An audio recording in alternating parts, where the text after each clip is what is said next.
గర్భంతో ఉన్నప్పుడు దంత సమస్యలకు చికిత్స తీసుకోవడానికి మనలో చాలా మంది వెనకాడుతూ ఉంటారు. ఎక్స్రేలు, అనస్థీషియా మూలంగా లోపల పెరిగే బిడ్డకు ప్రమాదం ఉంటుందని బలంగా నమ్ముతూ ఉంటారు. దంత సమస్యలకు చికిత్స తీసుకోకుండా అలానే భరిస్తూ ఉంటారు. కానీ నిజానికి గర్భిణీ దశలో దంత సమస్యలకు చికిత్స తీసుకోకుండా వాటిని నిర్లక్ష్యం చేస్తే అవి లోపల ఎదిగే బిడ్డపై ప్రభావం చూపుతాయని చెబుతారు డాక్టర్లు. గర్భిణీ దశలో దంత సమస్యలకు చికిత్స తీసుకోవటంలో కష్ట నష్టాల గురించి ఇప్పుడు తెలుసుకుందాం.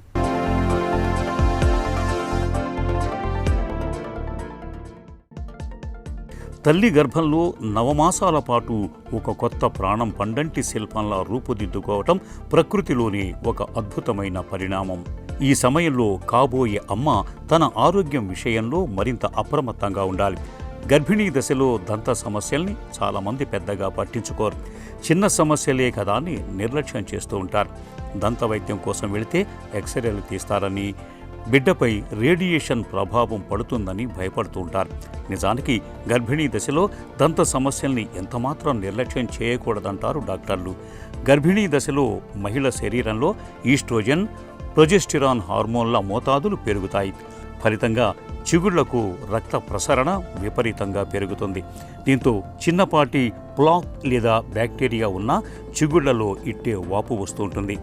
బ్రష్ చేస్తుంటే రక్తస్రావం జరుగుతూ ఉంటుంది. దాదాపు 60 నుండి 75% మంది గర్భిణీలు ఈ సమస్యల్ని ఎదుర్కొంటారు. దీనికి తోడు మార్నింగ్ సిక్నెస్తో వచ్చే వాంతుల వల్ల పొట్టలోని ఆమ్లాలు నోట్లోకి వచ్చేస్తూ ఉంటాయి. దీంతో పళ్లపై ఉండే రక్షణ పొర ఎనామిల్ దెబ్బతిని తీవ్రమైన పళ్ల నొప్పులు మొదలవుతూ ఉంటాయి.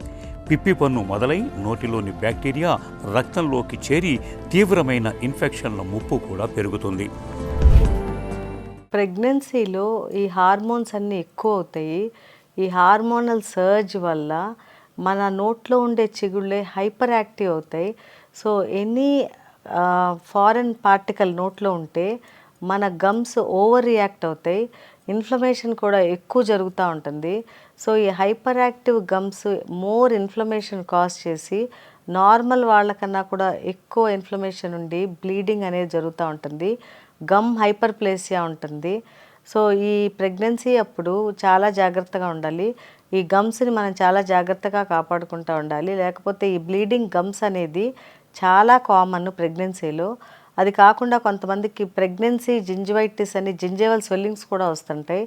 ఈ బ్లీడింగ్ గమ్స్ని మనం నెగ్లెక్ట్ చేస్తే ఆ గమ్స్ వాచి చాలా ఎక్కువ స్వెల్లింగ్స్ కూడా వస్తాయి. కొంతమందికి too much hyper active gums ఉండి ఆ గమ్ స్వెల్లింగ్, ఎపులిస్ అని పెద్ద గమ్ స్వెల్లింగ్ వచ్చి పెదాలు కూడా క్లోజ్ చేసుకోకుండా కూడా వస్తాయి. సో ఈ ప్రెగ్నెన్సీ టైంలో బ్లీడింగ్ కామనే, కానీ మీరు ఒకసారి కన్సల్ట్ చేసి అది అక్కడితో ఆగేలాగా చూసుకోండి.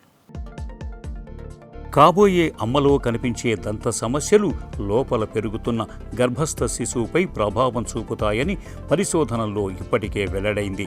చిగుళ్ల ఇన్ఫెక్షన్ తీవ్రమై పెరియోడాంటైటిస్గా మారినప్పుడు నోట్లోని బ్యాక్టీరియా విడుదల చేసే ప్రోస్టాగ్లాండిన్స్ అనే రసాయనాలు గర్భాశయ సంకోచాలను ప్రేరేపిస్తాయి.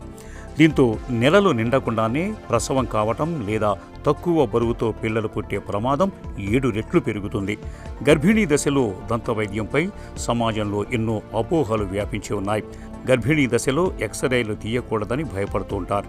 అయితే ఆధునిక దంత వైద్యంలో లోపల పెరుగుతున్న బిడ్డపై ఎలాంటి ప్రభావం పడకుండా చూస్తూ చేసే చికిత్సలు ఇవాళ మనకు అందుబాటులో ఉన్నాయి. పొత్తి కడుపుపై లీడ్ ప్రాప్రాన్, మెడకు థైరాయిడ్ షీల్డ్ తొడిగి తీసే డిజిటల్ డెంటల్ ఎక్స్రేల వల్ల కడుపులోని బిడ్డకు ఎలాంటి రేడియేషన్ ముప్పు ఉండదు. అలాగే పంటికి ఇచ్చే లోకల్ అనస్థీషియా అనేది గర్భస్థ శిశువుపై ఎలాంటి ప్రభావం చూపదని, అది పూర్తిగా సురక్షితమని అమెరికన్ డెంటల్ అసోసియేషన్ ఇప్పటికీ స్పష్టం చేసింది. సో ఎనీ పెయిన్ వచ్చినప్పుడు మీరు దంతవైద్యుని సంప్రదిస్తే లోపల మీకు క్యావిటీ ఉందా లేదా చూస్తారు. అంటే క్లినికల్గా చూస్తే చాలా వరకు తెలిసిపోతుంది అది మీకు పల్పు దాకా వెళ్ళిందా అనేది. ఎనామిల్ డెంటిన్ దాటి పల్పులోకి వెళ్తే మీకు సివియర్ పెయిన్ ఉంటుంది. మేము క్లినికల్గా ప్రోబ్ చేస్తే అది పల్పు దాకా వెళ్ళిందో లేదు తెలుస్తుంది. సో చాలా వరకు ప్రెగ్నెన్సీలో అయితే ఈ ఎక్స్రేస్ అనేది మేము అవాయిడ్ చేస్తాము. ఎందుకంటే unnecessary unwanted radiation for the mother and kid as well. అందుకని ఒకవేళ క్లినికల్ సిమ్టమ్స్ బట్టి సిమ్టమ్ రిలీవ్ చేయడానికి ట్రీట్మెంట్ ఇస్తూ ఉంటాం. సో ఒకవేళ అక్యూట్ పెయిన్ అది పల్పు దాకా వెళ్తే కనుక ఇమీడియట్గా రూట్ కెనాల్ చేసేస్తాము. ఎందుకంటే మళ్ళీ నెగ్లెక్ట్ చేసి అది మనం ఇంకా డిలే అయ్యే కొద్ది ఇబ్బంది అవుతూ ఉంటుంది. అది చేయటానికి లోకల్ అనస్థీషియా కంపల్సరీ ఇవ్వాలి. లోకల్ అనస్థీషియా కాంట్రా ఇండికేషన్స్ అయితే లేవు ప్రెగ్నెన్సీలో. సో లోకల్ అనస్థీషియా ఇచ్చి పేషెంట్కి పెయిన్ లేకుండా చేస్తాము. సో చాలా ట్రీట్మెంట్ ప్రొసీజర్స్ మేము సెకండ్ ట్రైమిస్టర్లోనే చేస్తాము. అంటే 4, 5, 6 నెలల్లో. ఫస్ట్ ట్రైమిస్టర్ అంటే 1 to 3 months, సెకండ్ ఏంటంటే 4th, 5th, 6th, తర్వాత 7th, 8th, 9th third trimester అంటాము. ఎనీ యాక్టివ్ ట్రీట్మెంట్ చేయాలంటే మేము సెకండ్ ట్రైమిస్టర్ ప్లాన్ చేస్తాము. సో ఫస్ట్ ట్రైమిస్టర్లో యూజువల్గా వాళ్ళకి రిగర్జిటేషన్స్, వామిటింగ్ సెన్సేషన్స్ అట్లాంటివన్నీ ఉంటాయి. సో ఆ టైంలో అప్పుడే వాడికి అంతా ఈ ఫామ్ అవుతూ ఉంటుంది ఫీటస్ డెవలప్మెంట్ అవన్నీ. కాబట్టి ఎక్కువ ప్రొసీజర్స్, మెడికేషన్స్ అవన్నీ ఫస్ట్ ట్రైమిస్టర్లో అవాయిడ్ చేసి సెకండ్ ట్రైమిస్టర్లో వాళ్ళ గైనకాలజిస్ట్ కన్సెంట్ తీసుకుని ఏ మెడికేషన్ వాళ్ళు కన్సెంట్ ఇస్తారో అవి ఇస్తా మా డెంటల్ ప్రొసీజర్ సేఫ్గా చేస్తాము. అది కూడా తెలియకుండా పేషెంట్ థర్డ్ ట్రైమిస్టర్లో ప్రాబ్లం వచ్చిందే అనుకోండి, ఆ థర్డ్ ట్రైమిస్టర్లో కూడా మేము గైనకాలజిస్ట్ సపోర్ట్ తీసుకుని వాళ్ళని టోటల్లీ ఫ్రీ ఫ్రమ్ పెయిన్ చేస్తాము, ఇబ్బంది లేకుండా ట్రీట్మెంట్ ఇచ్చి ఆ తర్వాత డెలివరీ అయినాక అంతగా కావాలంటే ఫుల్ ఎక్స్రేస్ అవన్నీ చూసుకుని ఇంకా నెక్స్ట్ ట్రీట్మెంట్లు ఏంటి అనేది ప్లాన్ చేస్తాము.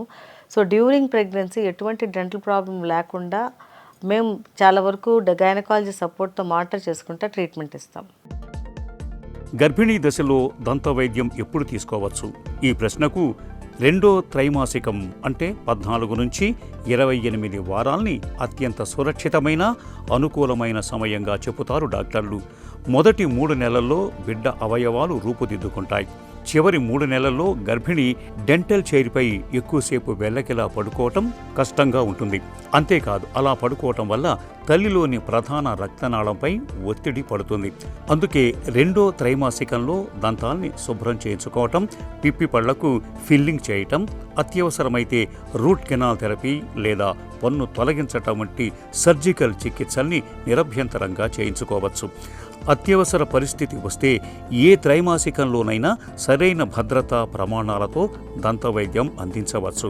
పంటి ఇన్ఫెక్షన్ వల్ల వచ్చే మానసిక ఒత్తిడి, నొప్పి పెయిన్ కిల్లర్స్ వాడటం కంటే సరైన సమయంలో డెంటిస్ట్ చేత చికిత్స చేయించుకోవటమే తల్లికి బిడ్డకు రక్ష. ప్రెగ్నెన్సీలో జాగ్రత్తల కన్నా ప్రెగ్నెన్సీ రాకముందు జాగ్రత్తలు ఎక్కువ తీసుకోండి. ప్రెగ్నెన్సీ రాకముందు ఒకసారి మీ నోరు ఎలా ఉందో మీకు తెలీదు, మీరు ఒకసారి దంతవైద్యుని సంప్రదించండి. ఎనీ విజ్డమ్ టీత్ ఉన్నాయి అనుకోండి, అవి వాళ్ళు అప్పుడే తీసేస్తారు. ఒకసారి ప్రెగ్నెన్సీ వచ్చినాక విజ్డమ్ టీత్ తీయాలంటే అదొక సర్జికల్ ప్రొసీజర్. అది కొన్ని టీత్ డీప్గా ఉంటాయి, వాటికి కొంచెం ఎక్కువ టైం పట్టొచ్చు. So any wisdom teeth unwanted and unusual పొజిషన్స్లో ఉంటే మీరు before you plan for pregnancy అవి ఎక్స్ట్రాక్షన్ చేయించేసుకోండి. అలా కాకుండా విజ్డమ్ టీత్ అన్ని ఎరప్ట్ అయిపోయి నార్మల్గా ఉంటే మాత్రం అవి తీర్చుకోవాల్సిన అవసరం లేదు. సెకండ్, ఎనీ క్యావిటీస్ ఎనామిల్ డెంటింగ్లో ఉంటే ఫిల్ చేయించేసుకోండి. ఒకవేళ పల్పు దాకా వెళ్తే ముందే రూట్ కెనాల్ చేయించేసుకుని క్రౌన్స్ వేసుకోండి. సో అవన్నీ మీరు బిఫోర్ ప్రెగ్నెన్సీ తీసుకుంటే చాలా మంచిది. బిఫోర్ ప్రెగ్నెన్సీ ఒకసారి కంప్లీట్ ఓరల్ ప్రొఫిలాక్సిస్ కూడా చేయించేసుకోండి. తర్వాత డ్యూరింగ్ ప్రెగ్నెన్సీకి వద్దాము. ప్రెగ్నెన్సీలో మీరు ఫస్ట్ ట్వైస్ బ్రషింగ్ అనేది కంపల్సరీ చేయాలి.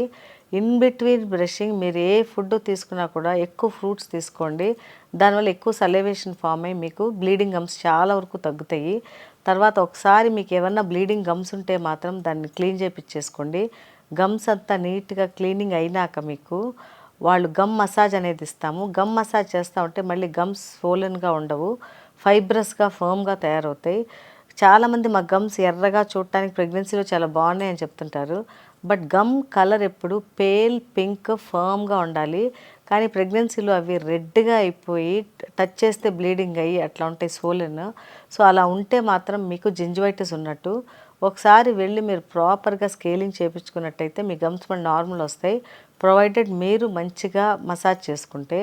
తర్వాత ఏదన్నా ఇన్ఫెక్షన్ మీకు అనిపిస్తున్నప్పుడు మీరు వెంటనే, కొంతమందికి నోట్లో అల్సర్స్ అట్లాంటివి కూడా ప్రెగ్నెన్సీలో వస్తుంటాయి, అవి కూడా చూస్తే వాళ్ళు సూతింగ్ ఏజెంట్స్ అవి ఇస్తారు. ఎందుకంటే ఈ అల్సర్స్ వల్ల చాలామంది న్యూట్రిషన్ తీసుకోకుండా ఇబ్బంది పడుతూ ఉంటారు.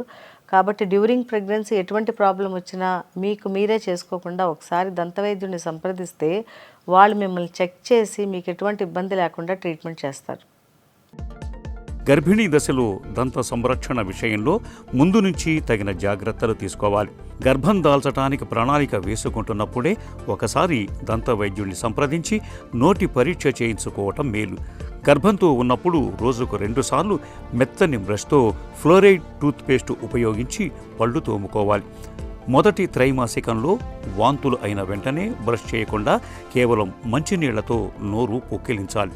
ఎందుకంటే ఆమ్లాల వల్ల ఎనామిల్ మెత్తబడి ఉంటుంది. ఇలాంటప్పుడు బ్రష్ చేస్తే పళ్ళు త్వరగా అరిగిపోతాయి. ఇక స్వీట్లు, ప్రాసెస్ చేసిన తినుబండారాలకు దూరంగా ఉండాలి. కాల్షియం, విటమిన్ సి పుష్కలంగా లభించే పౌష్టికాహారం తీసుకోవాలి. ఈ జాగ్రత్తలు గర్భిణీ దశలో దంతాల్ని చక్కటి ఆరోగ్యంతో ఉంచుతాయి.